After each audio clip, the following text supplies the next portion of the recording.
Hey everyone, welcome to the Gist Podcast. If you're tired of being comfortable and want to take on living life from the context of 100%, fuck yeah! Join us each week as we share lessons we're experiencing in this crazy game called life. We invite you to play along and get your shit together. Take responsibility for how your life is currently going, and at the same time, take on new, fun, and sometimes crazy shit. We promise to challenge your thinking by being vulnerable, authentic, and straight up with what we're dealing with, what doesn't work, and what can.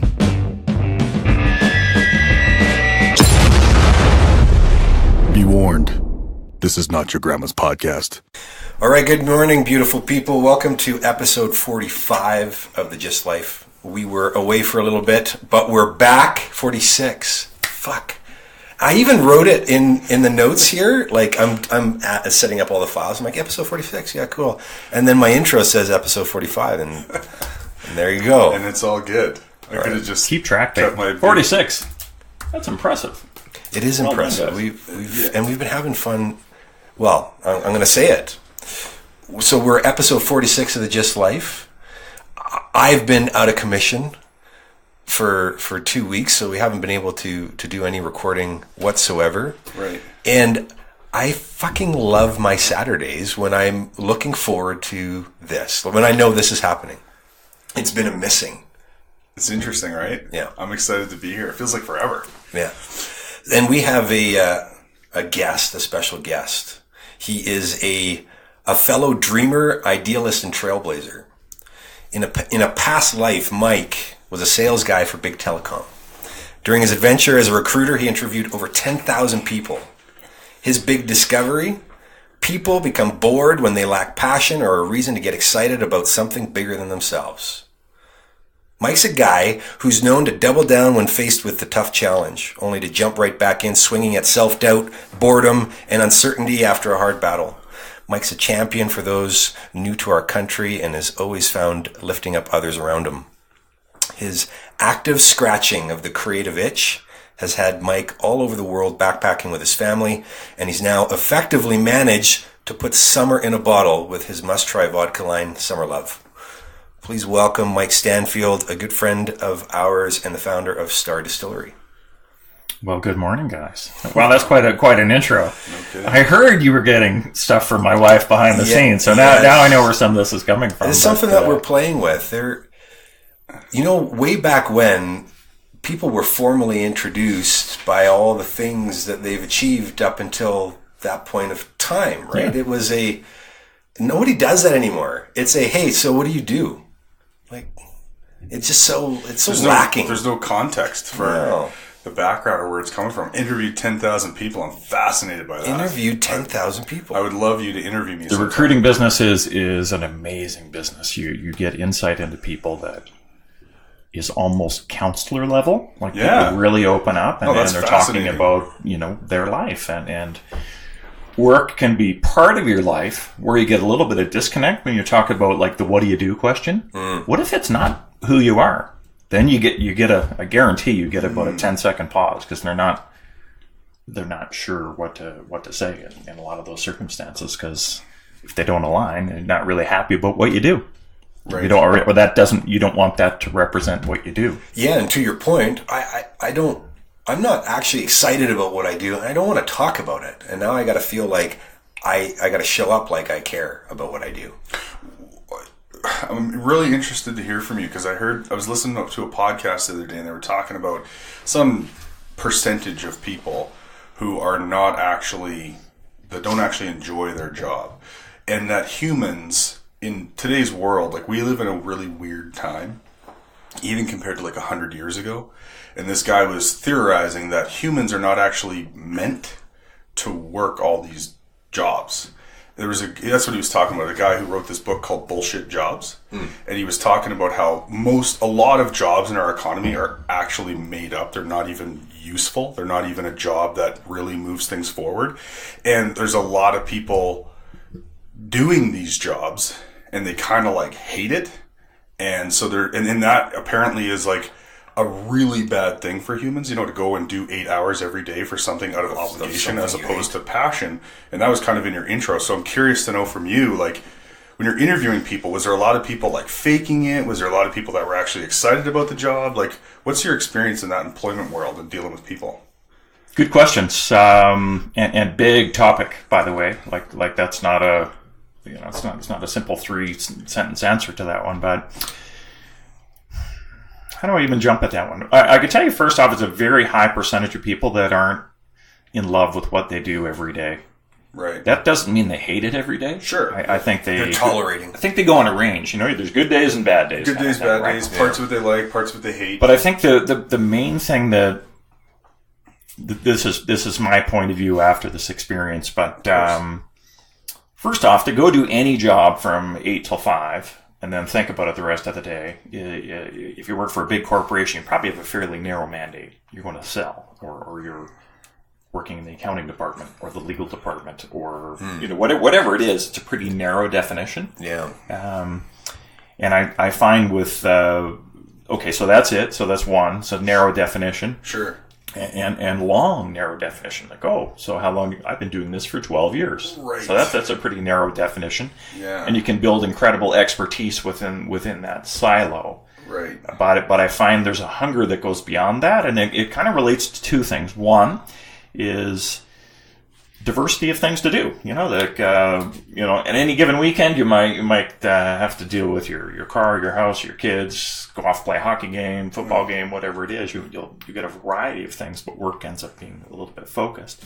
The second thing, and I think it's a more important one that I've noticed over time, is just a lack of passion. It's a lack of enthusiasm. It's a lack of excitement.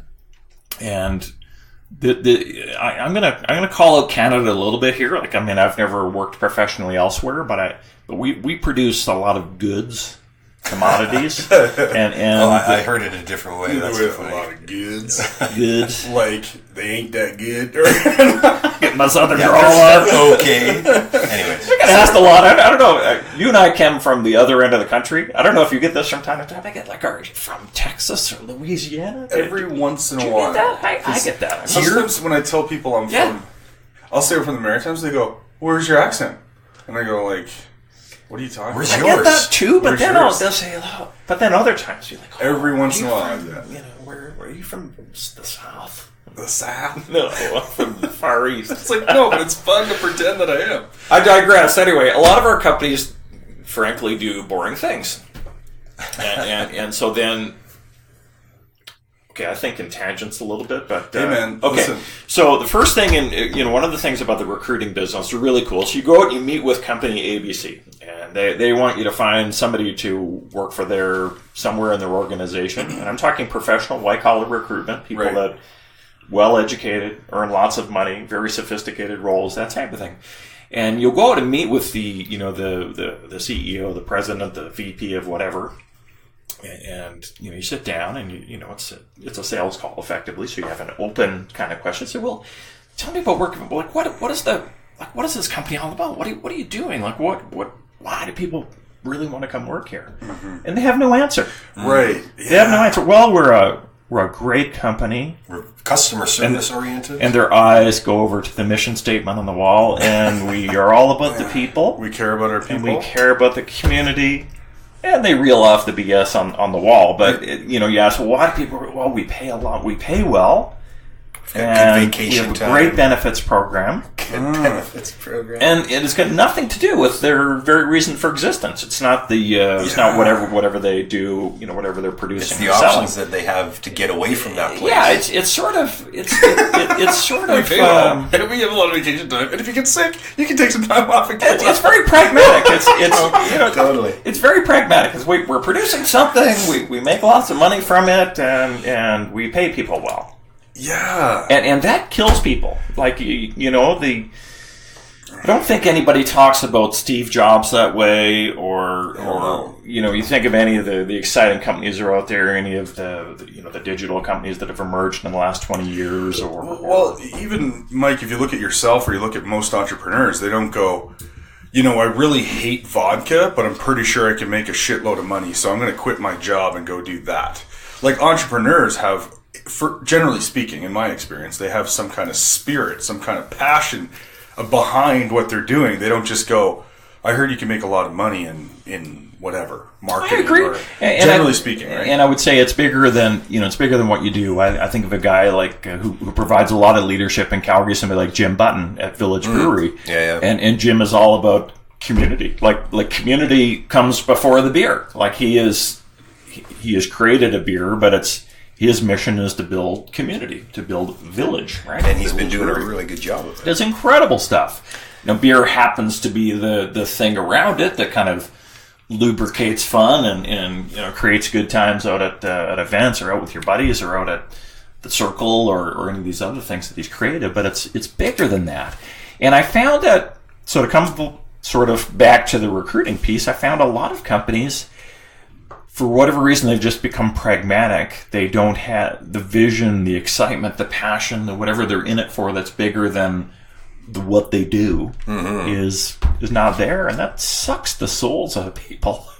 So, the 10,000 people that I've met, good people, excellent, parents and individual people that are on their journey. They're smart, they're well educated, but they're missing some reason to get up and go do whatever it is that they do, right? The passion is not there. And then that happened for you too, right? Totally. Actually doing that work. There was a time where it just, what am I doing here? It was. And I can tell you, I remember the day. True story. Okay. Absolute true story. Love to hear it. With I did this for 15 years, so there's a little bit of natural, fading at any point in time of what you're doing and that type of thing. And recruiting during massive downturns is not that fun either. I bet. But I remember, one of the companies that, and I won't say who they are because I don't want to embarrass anybody, but we've done a lot of work for this organization over a couple of years. They do some really cool things, and they sell products all over the earth. But they care about their people and they have good benefit. No, I'm just yeah, exactly. But no, that's what really shook me. I found out one day, somebody said, "Did you know that these guys, like their WCB premiums, which is your workers' compensation, which is basically it's an insurance on your employees for danger issues and that type of thing, but it was sky high because they had a couple people who had died in their plant." At some point a few years earlier. And this is while we were recruiting for them. And I had never heard that. And we're representing them. Right. So we're bringing people to them with a representation of what we believe to be about their company. Right. And believe me, in recruiting, you have to be excited about the opportunity who they are, what they're up to. You just can't translate that to other people. Mm-hmm. And I found that out. And I forget where my life was at that point in time to just stop me in my tracks. I was like, I can't do that. I can't go and recruit for them again now that I know that. I'm not sending people out to a place where, due to, accidents happen, but from what I understand, this was some really poor practices they had in place that led to a couple guys in their shop dying. Wow. And I'm like, well, that really stopped me. I'm like, I can't do that, forget it. Wow. And so I remember that day and kind of remember feeling queasy a little bit, just like I am now, just queasy about it. Right. And so I remember that was kind of, I can't remember, I don't know if that was the start of the downturn, but I remember thinking, God, I remember that vividly, and I started losing interest in things after that. Made a couple of changes what I was doing in that organization, but net, I think the volume of people coming to you after a while, and it's almost the same conversation every one of those 10,000 times. Sure. You kind of have that initial, when you were asking, do people lie or are they full of bravado? People come in all stripes and flavors. Right. But that last 2 minutes. After 2 minutes, I find with me, people were pretty open and honest. Right. And it kind of boils down to, hey, I'm pretty good at what I do, but I've sort of lost my mojo, man. And what they want is mojo. Yeah. You turned into a bit of a counselor. It's a total counseling job is what it is. And I love that aspect of it. I really do. I love listening to people and hearing the genuine truth out of them. So you don't get a lot of that, right? You don't get a lot of that if you're out for beers or if you're out at watching your kid's hockey game or something like that. But in this setting that I'm describing, people were pretty honest. I'm sure there was the odd person who wasn't. I think I just have to say that I think that has a lot to do with the person on the other side of the table. That has a lot to do with you. I think that you omit something that makes people feel safe. There's always that initial awkwardness, where you sit down, who's this guy, yada, yada, yada. Yeah, you gotta test the boundaries. Yeah, you exchange pleasantries, and then you quickly realize, like, not consciously, but they quickly realize there's something about your energy where they go, oh, this is safe. Yeah. And they go, you know what, man, like, here's the deal. And they give you the real goods, and you go, oh, okay. But I suspect 100% Vern. I suspect you actually weren't able to help them in the way that you wanted to help them, and that was part of the burnout. It's like there wasn't really a solution. Different things, different percentage of the time, but almost, it's a funny thing. Careers are funny things. Almost inevitably, what somebody gets is the same thing in another company. Right. Okay, so I'm going to extract you out of wherever you are because you're not happy. You're not happy there, but you're talented. You're good at what you do. You're a nice human being. Your salary expectations are sensible, your et cetera, whatever, all the criteria that I'm going through in my mind. So you place them, maybe they're fortunate, you find them another role somewhere else, another organization. They're probably doing a role that is darn similar to what they used to do, because that's what experience. That's what the company small hiring changes. That's what the company hiring us to recruit wants, somebody with this skill level. So you find the skill level. Then you talk to this person a year later, they're kind of same thing, different pile. Totally. Mm-hmm. Yeah, it's like... So you're not actually providing a very effective solution. No, because really what they want is the passion, right? I mean, you get the short-term caffeine effect. Yeah, new place, new people, new colleagues, new... In the dating world, they call that NRE. What's that? That's new relationship energy. Yeah, right. Right? You feel like, oh my God, this is great and interesting. But then you get to know, okay, yeah, every Tuesday Sally brings tuna. All right. And that's the person in the office everybody makes fun of. Yeah, and that's this. Yeah, that's the person you can go to if you need something done. That's like I never thought about that, but totally, the parallel is tight. And you talk to those people, and again, exceptions in all cases, but it didn't really. You weren't making that change that you were hoping to make. Yeah, right. They didn't make the change they were hoping to make. I did not facilitate the change they were hoping to make. There was something missing for you in that whole interaction. And what's awesome and what's missing a lot of times for a lot of people is like knowing that there is a choice they're able to make to completely change direction, to actually be okay with this was this for this time, and there's actually something else that would be far more fitting for me right now, far more exciting for me right now, that it's okay for me to explore. Most people don't have that as an option in their mind. They're like they're vested. I've done this thing. I've invested the time, the education, whatever the story is. And you decided to just literally jump out of the plane. U-turn. Yeah. You just like, I'm out and you changed, like, and not just small changes, drastic change. Changing. Right. It's a constant. Still at it. Absolutely. Still at it. Mountain with no top. Yeah, I'm counting my blessings. Very fortunate, and anybody listening to your podcast could relate to this. My wife works full time. Right. And pays our bills, and there's God bless her. I love you dearly, darling, if you're listening. Yeah. That's big shoulders to take that on. That is not easy. We overnight cut our income in half. There were pros and cons that come with that. Why was that so easy? Easy is context is decisive here, clearly, but it was a literal pull of the pin, and it happened pretty quickly. And to have a relationship like husband and wife, have it happen so easily and just clear. Like, she was clear that was what you needed, and there was no thinking around or concerns for. It was like, this has to be done. Actually, I married a special girl. I'm lucky. You know what? I get asked that a lot. Friends, people that don't know, like the full spectrum. But your most important relationship in your life is obviously who you marry. Right, or who your partner is, or whatever your circumstances are. It's the person you spend all your time with. I know lots of couples where that change would never have happened. And they don't enjoy that flexibility, or that wouldn't have been okay, or whatever it is. But Lee and I are very, very similar and have similar backgrounds. But we both come from families that have owned businesses for a number of generations.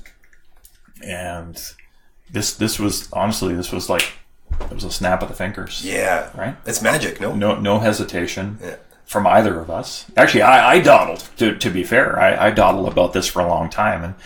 And she just one day said, like, shit or get off the pot, buddy. Like, I support you doing it, so, full stop there. So we're talking about getting into summer love. Just like leaving my day job, if you will, and heading off to do something new. So she was 100% supportive from the get-go with no hesitation, and that's huge. Like that is huge to have that green light put in front of you, because anything's possible then. Yellow light, I'm the type of guy that wouldn't do it. Like I would not, and a lot of the people, those 10,000 people, it's not that they don't want to do this, but if you're in a circumstance where the green light is not on from your partner, if you do it, God help you. Like you do something, you guys both have wives. You do something against your wife, good luck, man. You're dead. So I'm in a very lucky circumstance that was not a question, and away we went. Way I went. Yeah, dude, man, that is deep. I've got a lot there, because I was sitting with a guy a couple weeks ago. And I'm trying to think of the top 3 things that he said are problems in businesses right now. But a lot of times business owners will think about, I think it was something along the line with, like, let's say revenue and expenses, right? Like, I need to get more revenue. I have all these expenses, right? But he goes, the number one problem that most business owners, people are not aware of, is the psychology. It's a psychological problem.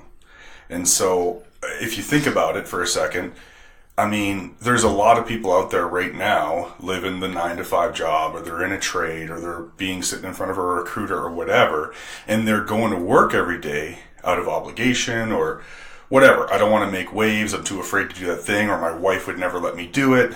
But now they're living an entire life for other people and not being fulfilled, and never going after the thing, whether it works out or whatever. It doesn't matter, that part, but they're not getting that juice out of life that they're looking for. So fortunately for me, I'm in a similar situation to you and David. We're lucky here, but it does definitely take two. It takes two people. It's a back and forth thing. No question. But I'm grateful and blessed that I'm not in that position. But I mean, I don't know if you have anything to say, but what would you say to somebody like that? Like, no, I've got this thing I want to do. I'm miserable over here, and nobody supports me. Like, everyone's like, no. Well, it's a tough conversation on the table that's got to be had, right? Because the people that life is mental, right? You talked about revenues and expenses earlier when it relates to a company. And you said the psychology is well, same in your personal life, right? I mean, how you feel when you get out of bed every day. Yes, you do. You know how you feel when you hang up your phone from your partner, right? You're either the conversation you're having inside your head at that point in time. So if it's not the right conversation, you gotta find a way. And there's a lot of obligation out there. There's a lot of, but everybody's got mortgages and, there's some realities to life. I get all that. But, shit, find a way to friggin' be happy on this planet, right? And I don't mean giddiness. I mean feel good about what you're doing. Like whether it's... Well, be in pursuit of something. Whether it's back to the gym, whether it's, building a new software, like whatever your jam is, you got to do it. Right. Right. Start a hobby. But there's like go to the gym. There is like a scary high percentage of people not doing that. Like this is my experience. Okay. Yeah. So I've got 10 years of construction background. Yeah. Okay. So when I was in construction, it was like, and fortunately for me, I recognized it, so I pulled myself out of it. But the mentality, and you mentioned your 20s, right? I started in construction when I was 20 years old. Yeah. Highly impressionable, right? So I'm hanging out with these guys who are at least twice my age. and more. And guys in their 20s and all that. And all those guys are struggling now to fit in the jungle. Where do they find, you know? So we're always trying to sort of prop up against each other without going to blows, trying to be the guy, trying to be the next foreman, trying to get your raise, right? So, and you're looking at the old guys and you're learning from them. And you hear from them, fuck this, fuck that, everything's miserable, blah, blah, blah. Fuck 12 more years of this bullshit and I'm out of here. Like literally, day in and day out, that's the attitude. At 3:30, not a minute later, we pack up and we're over to the pub. And so that we can get a bit numb, so that we can fall asleep and we can get up and do it again 5 days a week. So we can look forward to Friday because that's payday. Then I can start feeding the machine. Like, do you see what I'm saying? Like, that's life and the reality for so many people. And that is really saddening to me. Those people don't have hobbies. Those people, generally speaking, in my experience, right, the guys I hung out with, a lot of job sites, a lot of crews, a lot of different people. They got a lot of vices for sure. Yeah, they don't have fulfilling relationships. Some of them have lost their kids. Some of them, you know, like life is kind of chaotic and they're literally just trying to get through it as opposed to creating something or just having something to look forward to other than a bottle of beer. Well, Confucius says, know thyself, right? So, you know, if it's something you're not thinking about, you're probably not going to change, right? But if you start thinking about it, if you start asking questions, if you start inquiring, if there's awareness, if there's some, you know, if there's a rock in your shoe and you gotta change something here, you can't. People aren't going to change if they don't want to change, or if they're delighted with what they're doing. Well, they're not even aware that change is a thing. Yeah. So I'm curious, like, and I'm assuming that I'm good to keep rambling here because David's trying to rest his raspy throat. But well, like, you seem to be a really introspective guy. So like, you've got that perspective of like, oh shit, here's a thing about my life that I actually don't like, and I'm the source of that, so maybe I can do something about it. Most people don't have that perspective. So was there something, have you always been that way? Or was there something in your life, maybe during your recruiting career, that sort of clicked? Do you know what, that's a... Vern's full of the good questions. We opened them up here.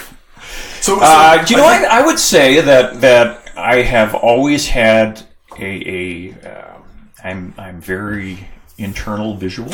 Right. And I think I always knew that I wanted to do something different, but I'm not sure I knew what it was, or maybe you didn't ignore it, or how to make that change. Right.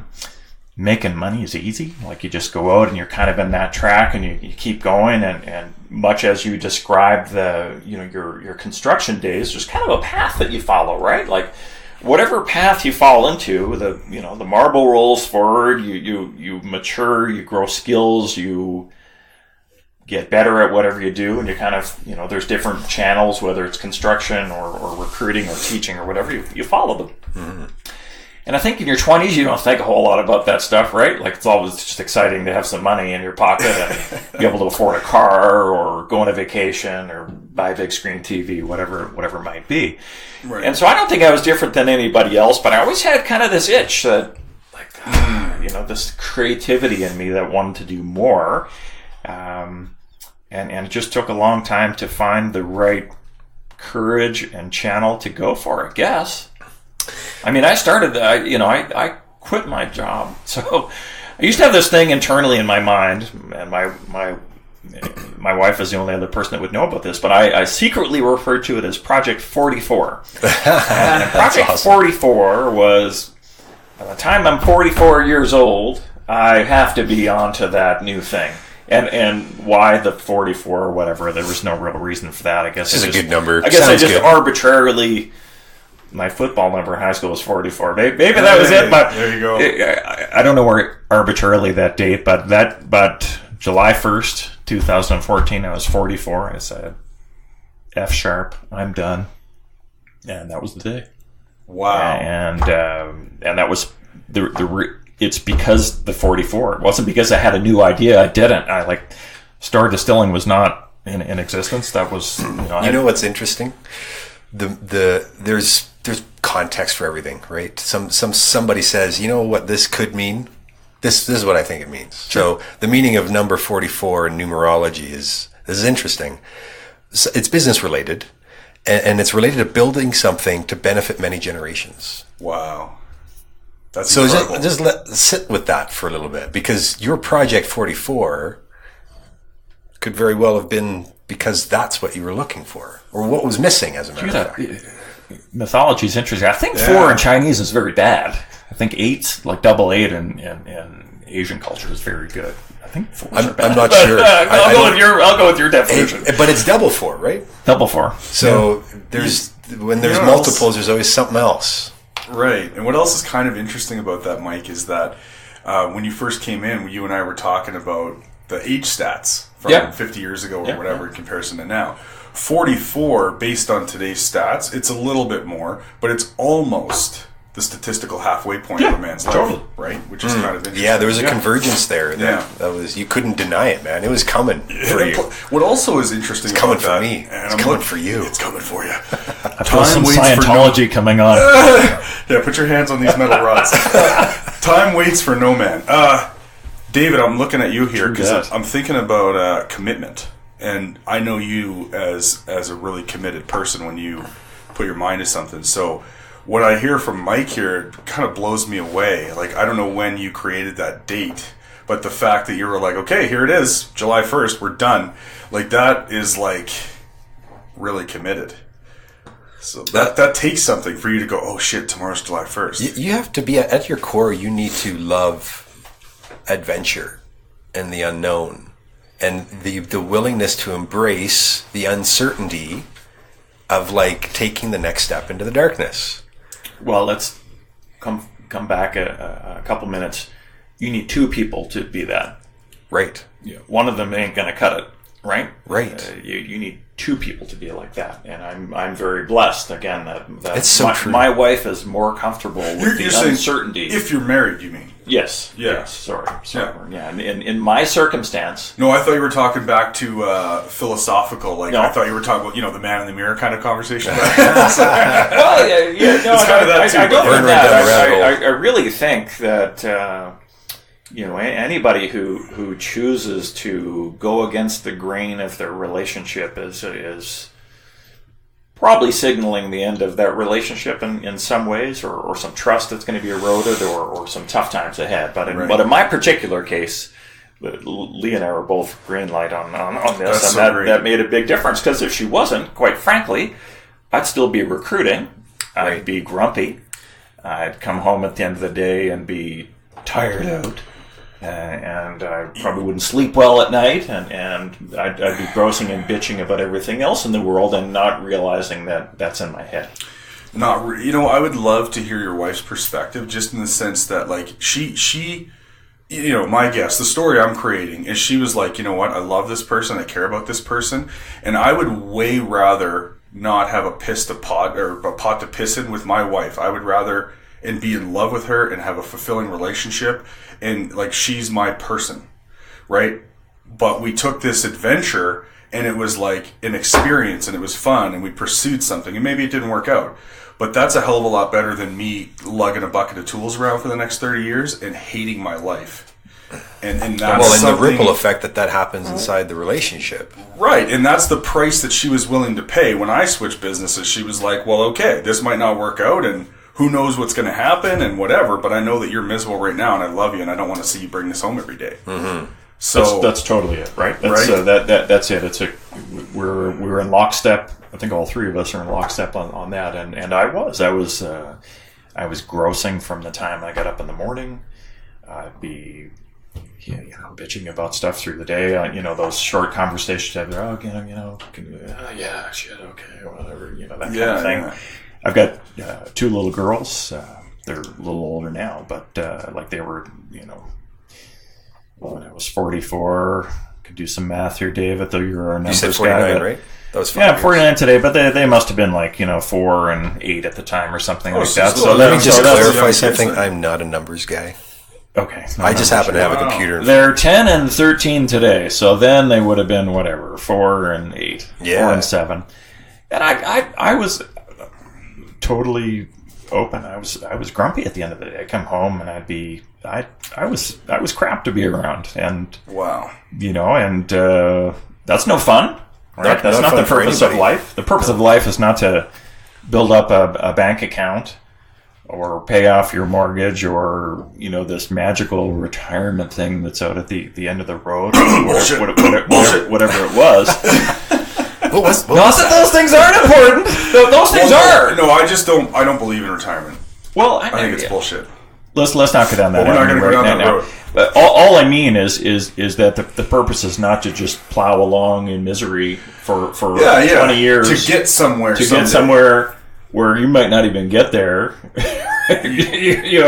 Well said. The history of men in my family is they die around 60. And you have it that's not your life. My grandfather had his first heart attack at 48. And Holy crap. That was last year, man. Died at 58. Yeah, it was. So make your choices, right? Like you grind on in misery, or do you say, F sharp, hang a left? Well, so that's what we did. And you made some choices. You ended up traveling the country, the world. You even backpacked with your family. What allowed that? Like those are big things. People are like, oh, I would love to do that, but it rarely gets done. Those are the things that people look at and be like, oh, must be nice. But they don't realize that you obviously risked something. All right, so Lee and I learned a really good lesson when we were younger, early 30s. So we were living in Vancouver at the time, doing really well professionally, making loads of money. We had no kids back then, so it's you have no idea how much money you have before you have kids. Oh fuck! Right, lots of nice dinners out and et cetera, et cetera. I've always been I've had a healthy dose of dreamer in me. That is not a problem. Definitely not a problem. So we decided we're going to leave our jobs and backpack around the world. And I would have been maybe 33 or 4 at the time, and Lee is a year or two younger than I am. And so we saved up some money and kind of put our plans together, got all of our vaccinations and shots that you're supposed to get to go to these boony places and not get Japanese encephalitis and stuff like that.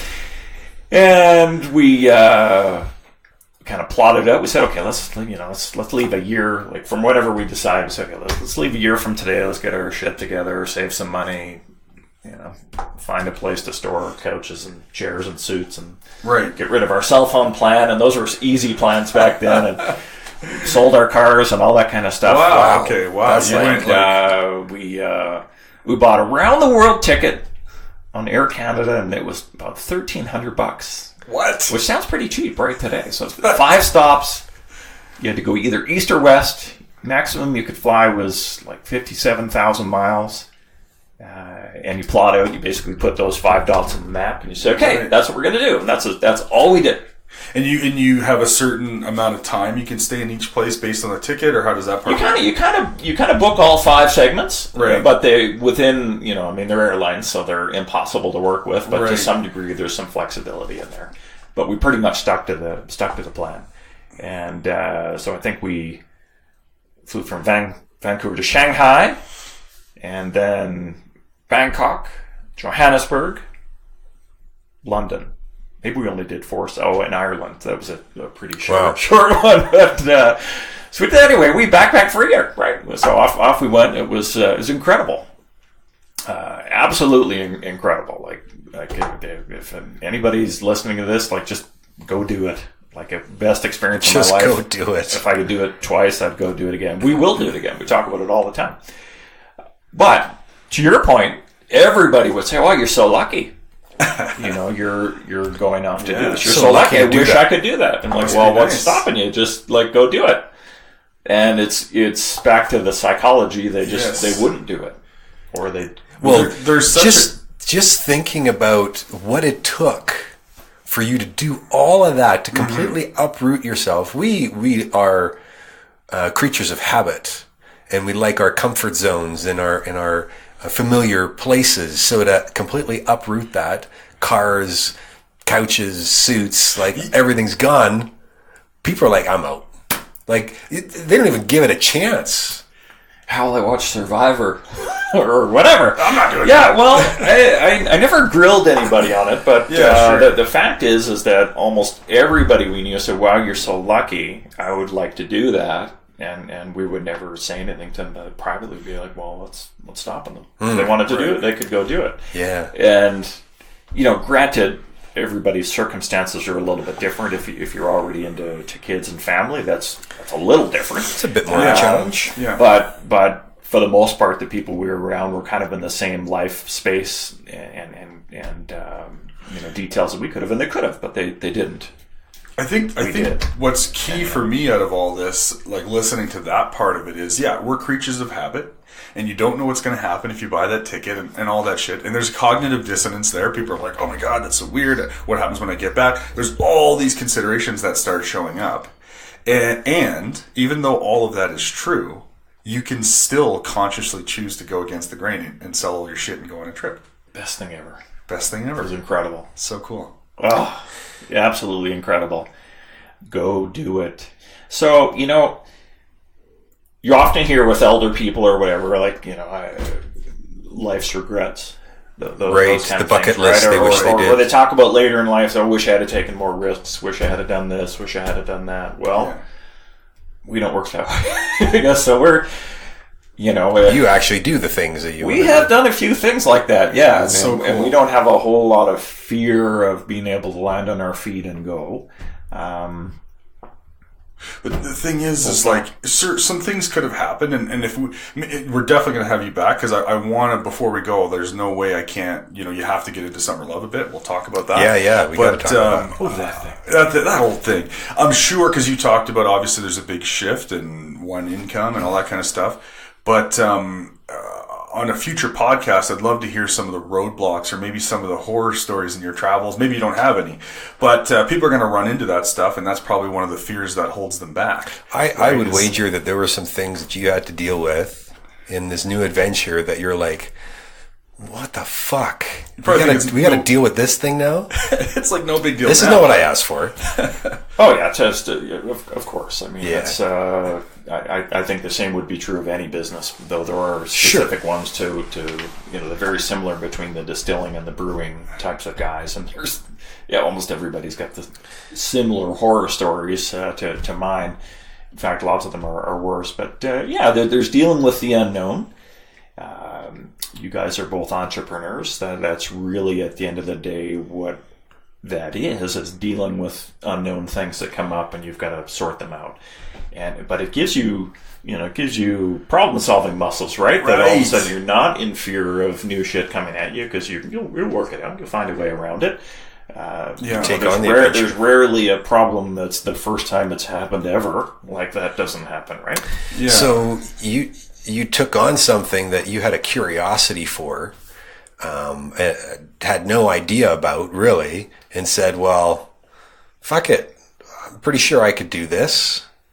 So tell us about the inception of Star Distillery. Okay. And it's awesome. So I used to, I guess out of sanity, I had a hobby, and my hobby was making booze in the basement. And not making booze like from a still, but basically infusion. So taking the store-bought vodka, mason jars, fruit, putting them together, letting them sit for months to see if we get the genuine flavor. And the real drive behind this is I love the real flavor of what Canadian summer produces for fruit. My parents had a VW growing up, and we'd go on berry picking trips and apple picking trips and all that kind of thing in Annapolis Valley. If you've ever been down there, you would have played Acadia down there or something like that in your day. These were the formative experiences of my youth, and I loved it. And it drives me bananas throughout my adult life to have stuff with artificial flavors, or pick up something and say, oh, this is going to have an incredible taste of blueberry or something, and it's got none. It came from a pump or something. Oh yeah, and it's totally shit. And I remember having a craft beer from Prince Edward Island, and I was so excited because it was a blueberry beer, and I cracked it open, poured it in a cup. Well, it may have chemically had a blueberry in there somewhere, but I couldn't taste any of it, and it was so disappointing. Yeah. So these kind of experiences had led me to messing around with mason jars and fruit and that kind of stuff. And we'd bust this out when we had friends over for parties, and you could imagine what the end of the, everybody's drunk and going home in cabs or whatever, but you get some pretty realistic feedback. Yeah. And people love this stuff. They don't love it all. Like, some of it was crap, and some of it, you might not identify what the fruit was. Believe it or not, you might not know what it is. But some of them were really exceptional, and you just kind of know in your heart when you've created an experience that is not typical, is not existing elsewhere. Right. People you can see it on their face. They're like, oh, this is incredible. So it feels like every time I open up a bottle of Summer Love. There you go. So you get so excited here and knocked over my microphone. But okay, I have strong intuition towards other people, which is, I think, why I was in the recruiting business. But like, you watch people have this experience, and you're like, there's something here. There's something here. So they would tease us and say, you should sell this, you should do this, you should do that. We never had it. It was not the intention. This was just sort of like making jam or whatever. I think it was fun to do at home. Right. A funner version of jam. But keep in mind, the parallel was this is kind of happening the same time that I've got Project 44 burning in the back of my mind. Right. And so I'm not that smart, so the two of them never really connected. Oh, that's hilarious. When did you create Project 44? Like, approximate age? I think I would have been in my late 30s, but I don't remember. Like, I can't say I was 38, I was 39, but I can tell you, I recruited in Vancouver for 3 years. And during those 3 years was 9/11 and the first .com crash. Right. And I was pretty good at recruiting. I was doing all right with it, making money, had a lot of freedom and flexibility. It was, I worked for myself at an incorporated company. And so I had the up and down of that, and it was at the end of those 3 years that Lee and I left to travel around the world. And I remember on that travel around the world, it's like, even back then, I was like, there's going to be something new. I know it. I'm going to come up with the lightning bolt's coming any day. I'm going to know what it is. And you get back from that, and it's just so easy to go back into routine. So I go back into recruiting. I need some money because we've spent all our money traveling. All that momentum gets lost. Yeah, so you go back into recruiting. It's easy. You're good at it. You know what you're doing. Lots of people call and say, hey, we come do this, come do that. So the lightning bolt that was supposed to happen then never really happened. We had all kinds of fun ideas. We were going to open a hotel. We were going to run a chain of hostels, like a lot of traveling, tourism-related stuff. You must have got so many ideas when you were traveling. Huge, but didn't... Honestly, I guess at the time didn't have the courage or the know-how or the balls to do that. Right. It was just so easy to go back and into the recruiting world. Just like the natural progression. Yeah, right? Like, think back to what you were describing about construction, like go a foreman, totally. Whatever. So same thing. That was the marble was rolling in that direction. And honestly, the fact that we disappeared for a year almost made no difference. Like, you just fell right back into what you knew. Oh, we were so predictable. And away you went. But the itch was there, so Project 44 became a thing, a couple years later. And also, you know what? I don't think I made 1 ounce of progression from the time I put the Project 44 in place and the day I quit. There wasn't an ounce of progression in there. Not an effing ounce. Like, it's like really, a mini vacation. Yeah, even though the hobby was alive and well, like it's going to take some time. The connection was never there, and okay, so part of it was always, how do I leave this and make enough money right away to maintain our same lifestyle? Like, how, I need to make, I've always, I've got a short circuit somewhere in my brain that need to earn money. And maybe that's just being a man, I don't know. That's a little caveman-like. We're not allowed to kill things anymore. I guess so. So that was always a hurdle for me. Is what can I do, like, on Monday? Was this literally at Project 44 time where you didn't even know what you were going to do, but you're like, I'm done with my job? I was 44. I was 44. It was July the 1st. We had taken our kids to Disneyland that spring. I always get this wrong. Whatever the California version of Disney is, we'd been there. Yeah, right. We rented a convertible and we were up and down the coast with the kids on beaches and stuff like that. It was incredible. That's awesome, dude. And I was totally stressed out. And that's totally stressed out. That's actually where like you're doing that. You're not supposed to be stressed out. Incredible. I was stressed to the max. I was still hating my work even totally. on And vacation. you were thinking about all that shit. And so Lee's like, quit. Like, honestly, that's what it was. And so it took me a month or two to have the courage to actually go in and do it. But I remember idea that was born there. And so the day I quit, no, like Star Distilling was not even a thing in my brain. Like, wow. That didn't exist. That's incredible, man. And so what it was, actually, I said, all right, I'm going to take the summer off. We rented a cottage out in BC on the lake, and we're going to be like, come September 1st, Vern, I'm going to have so many ideas, I'm going to be popping. And predictably, September the 1st came, and I didn't have one idea. Empty notebook. Yeah, empty notebook, but great summer.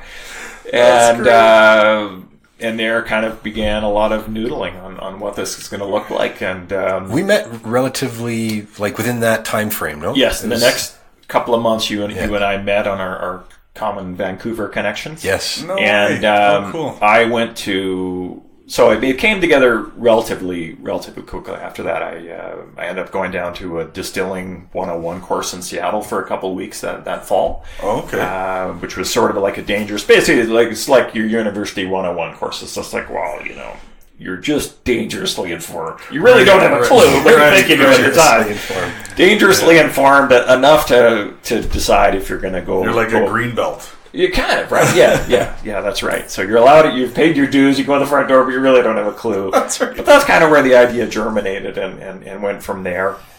It took a little while longer to figure out the regulatory hoops and what our business is going to look like and how we're going to operationally execute on this and all those other things. But that's kind of where it started. But the day of didn't exist. Wow. That's super inspiring. Yeah. The fact that... because a lot of times you hear people are like, oh yeah, I was doing this job and dead end and blah, blah, blah. Whatever that story kind of is of that life that they had. Then it was like, and then this thing happened, that lightning bolt showed up and I was just like, yeah, I'm inspired. I'm going to go do that thing. But you were just like, no, I'm like miserable over here and I'm done with that. And I'm going to create something. And you didn't even know what it was. That to me is inspiring for some reason. Because it was like empty. There's nothing. You just created something literally from nothing. You know what I knew is I had to change. Right. I knew that. My psychology inside my head, the way that I was conducting myself through the day, the way I was parenting these little girls, the way our relationship was, that's more important, and it had to change. Right. I had to change. Like there was no B. This is perfect, and we could talk for so much longer because there's so much I want to share. But we definitely going to have you come back. There is something we all know we need to change. We know it, and if you were to look, and this is for everybody listening, if you were to look, it's like right there. You might not have seen it for a while. You might not think it's there, and it's looking right at you. And that thing is what you need to change. The real question is, are you willing to do what it takes to change that? Or are you going to be okay inside a status quo and just keep doing the same thing? Nothing wrong with that, but man, you are missing life if you don't take on that thing that you know you need to change. So what is that thing? What is that thing that you need to change? And just fucking change it. And on top of that, have the people around you go public. Go public. Go public. Absolutely. Go public with down. your partner, your wife, your husband, your best friend, your mom, dad, whatever. Go public, because that puts the pressure on you to change, right? And that actually gives other people excitement and reason, relatedness. Like I got to contribute to you driving for your change in your life. Totally. And at the core, that is what we want. We want to be a part of something. We want to know that what we did had purpose and there was a positive impact that it made. And it all comes out of taking that thing on that you know you need to change and hands down getting the people around you involved and aware of what that is. And just to add to that, because there's probably a lot of people going, yeah, but my thing is really scary. Totally. And what I can promise you is that whatever speculation that you're creating about how people are going to react or how things are going to go, you're wrong, because you're not a psychic. They're probably going to support you, or at least I'm guaranteeing that whatever you think people are going to say, is not what they're going to say. So just take it on and see what happens. Yeah. Amen. You'd also be surprised how many of them are probably thinking the same thing. Totally. And might actually do it with you. Totally. Right? Anything's possible. So that's episode 46. Thanks, Mike, for coming out and shooting the shit with us. I knew we were going to hit like well over time with this guy. Totally. Constantly talking. Just so that, it's me, your stuff is great. Summer Love, all the stuff is great. My favorite happens to be the raspberry, which is the original. My favorite as well. Where I know where I get it from. I get it from a liquor store in my neighborhood. Where can people get Summer Love, the line? Where's the best place to go? Probably depends where they live. But you're in most of the co-ops, though, right? We're in all the co-ops here in Calgary. We are in a handful of quite a few Sobeys around the community. We're in the wonderful independents like Willow Park, Kensington Wine Market, the Crowfoot main store out in the northwest. Wine and Beyond is a big format stores in Edmonton, and there's one here in Calgary.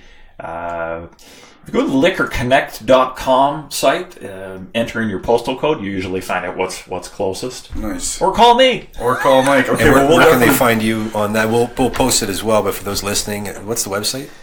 Summerlove.com, and I think right on there's actually my IT geniuses have a thing. Your liquor finder. Yeah, I think you can go right on there and find it pretty easily. Absolutely. Yeah. Awesome. Well, thanks for playing with us this morning. My pleasure. First podcast. Fun. And not to be the last. All right. Have a great weekend.